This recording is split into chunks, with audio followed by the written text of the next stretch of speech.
Well, I was setting up to do a video for y'all, and now there's somebody mowing over there and sawing over there. Oh, what the heck, I'm going to do it anyway. Hi, I want to talk to you about Montegrappa pens. Why do I want to talk to you about Montegrappa pens? Because I don't really know anything about them. Well, that's why. So this is a brand that is pretty new to me. I just have 4 pens, and I have positive feelings about them, but I'm not crazy for them. It may be, first of all, I should say it may be a little surprising to some of you that I don't know Montegrappa better, since I claim to be so keen on Italian pens. But like I say, Montegrappa is new to me, and I don't own a single Aurora. I had an Aurora 88, a vintage Aurora 88 that I liked, but I sold it when I was kind of moving out of vintage. Oh good. Now there's a cement truck coming down the alley too. So you're not getting the sounds of birds today. You're getting the sounds of construction life in my little town.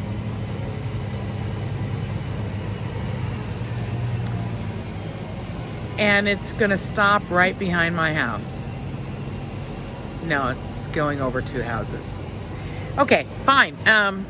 So what do I have? Well, the first Montegrappa that I got was a steel-nibbed Elmo. I got this from Goulet, and it's now I'm blanking on the name of the color. And of course, I didn't write it down in my notes, because why would I do that?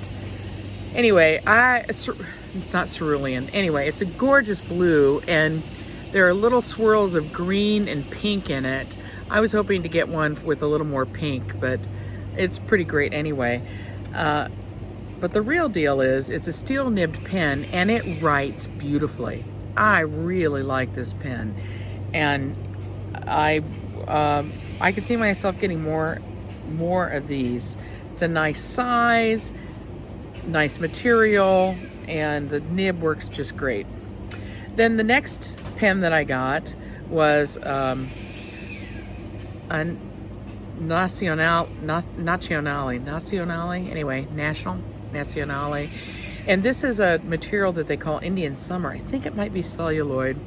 It's a cool looking sort of marble, beigeish, tannish brown material with a 14 karat gold nib that is a fine flex, and it's got a lot of flex on it.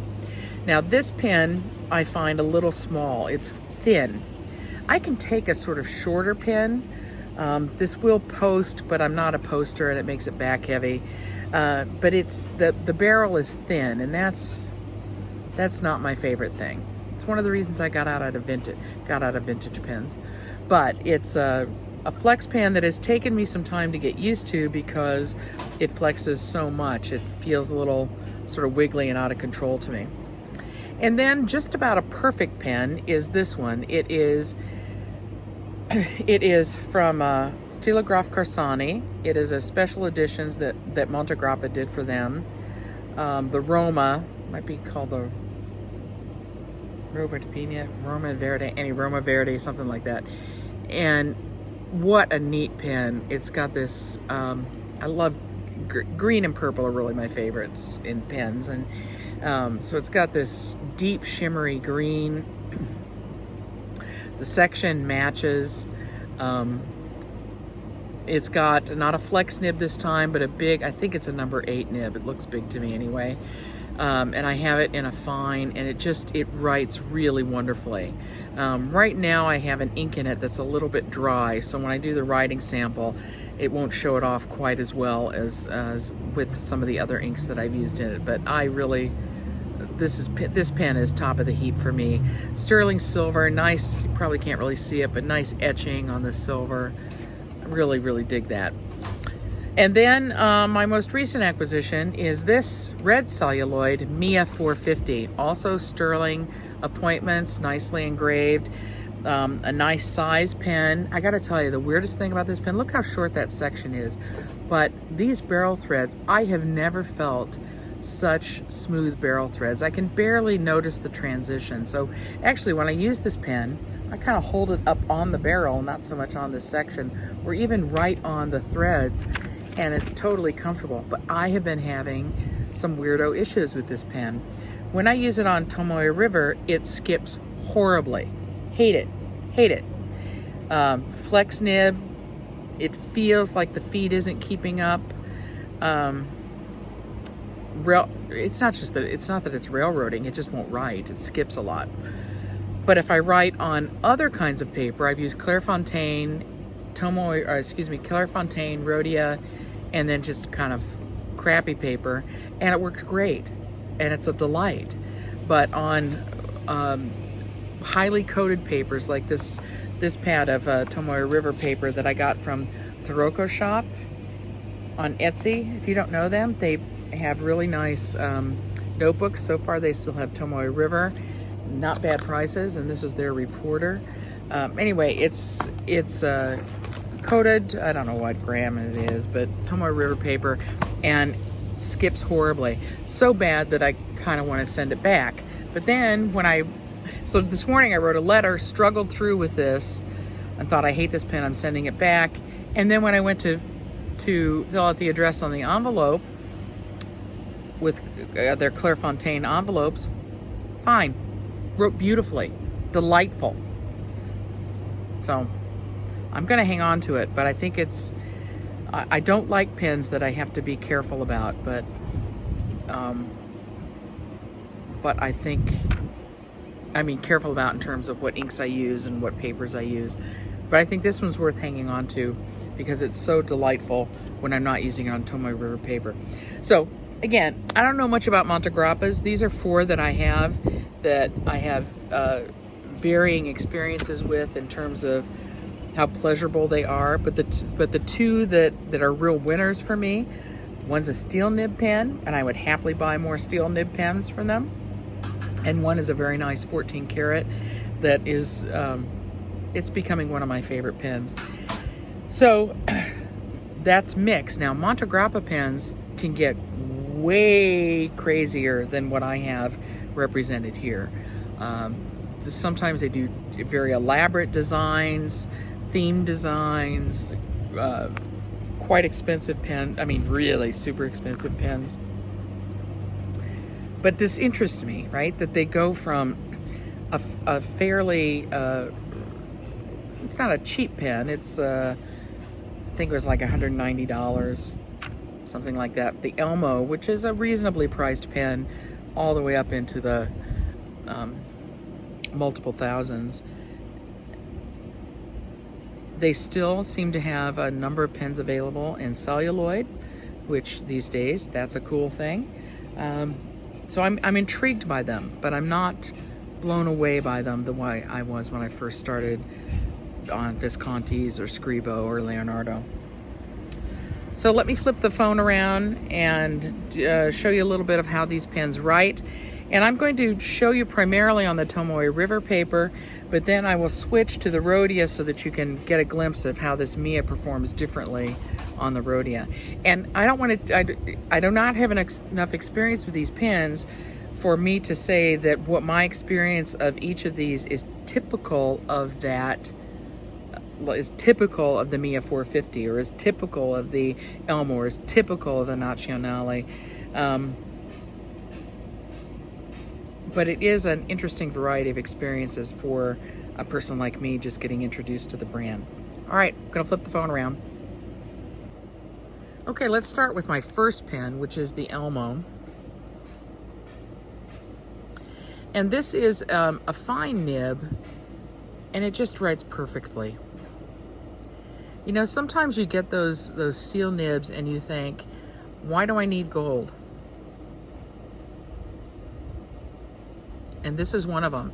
You see, it's pretty stiff. It's pretty stiff, but it writes consistently. Slight bit of feedback. Very nice line. Right now I have Leonardo blue ink in it, and it's just, it's really delightful. So I'm very keen on the Elmo. Then the next one I got was this Nazionale, and I have in it Scribo ink. I'm not crazy about the Scribo ink, but I'm not crazy about this pen. So again, very thin, very shallow cap threads. These are plastic cap threads opposed to the ones I'll show you in a minute, which are steel.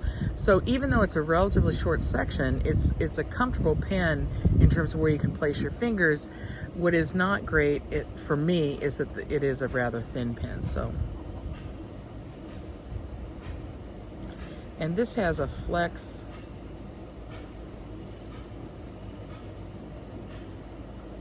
And I would say this is, I mean, it's really flexy. I'm not a pro with a flex pen, so when I say it's really flexy, it's not that you can get a like triple broad out of it, right?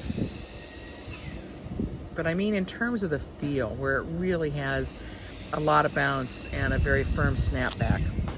So for those of you who are keen on flex nibs, this is a winner. It is just not, for me, a super comfortable pen. And then the Roma from Corsani. Again, pretty shallow threads, not quite as shallow as on the Mia. And this, I'm tempted to think that this pen is modeled on the 450. They're almost the same, but this pen is just a little tiny bit, I should do it that way. But this pen is just a little tiny bit longer, and where the length is in the section, which is great. If you look at these two sections together, you can see that the Roma is just a little bit longer and a little bit thicker, and I do like that.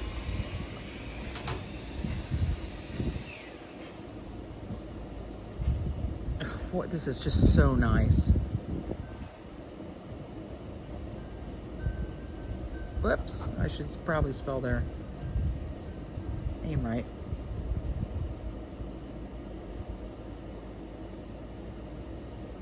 Find it very, very nice. I would go for an extra fine in this. I love the fine, but the experience of the fine makes me want to see how much I would like their extra fines. And then here's the Mia. All right, now the problem with trying to show you how it's skippy is that it gets skippy after I've been writing for a while. So let's see how this goes. Where are we? Can you see me? Can you see my hand? I better move the paper up a little bit. All right.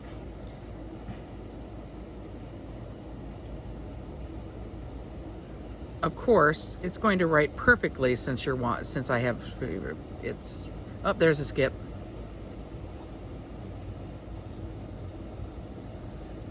All right, now when I'm nervous. All at once I'm nervous. When it's writing, it is delightful. Again, it's a fine flex.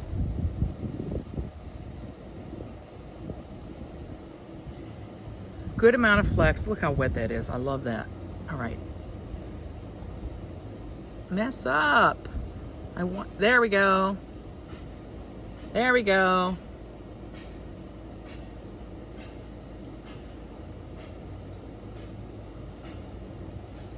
Well, honestly, it's still writing pretty well. But if I switch to this paper, the Rhodia paper, I think it will be perfect. All right, my little introduction to Montegrappa.